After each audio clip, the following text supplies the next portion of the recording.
আসসালামু আলাইকুম। আল্লাহ তাআলার বিশেষ রহমতে একটা সাধারণ হাসি দিয়েও আপনি সওয়াব অর্জন করতে পারেন। আল্লাহ রসুল বলেছেন, তোমার ভাইয়ের প্রতি তোমার হাসি এটিও সাদকা। অর্থাৎ ইসলামে শুধু নামাজ রোজা নয়, বরং সুন্দর আখলাক, সদাচরণ এবং মানুষকে খুশি করাও ইবাদত।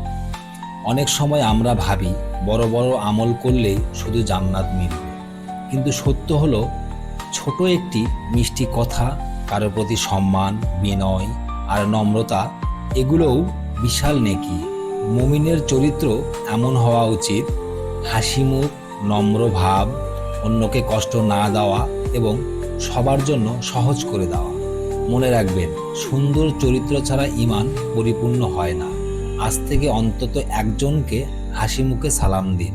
আল্লাহ হাফিজ।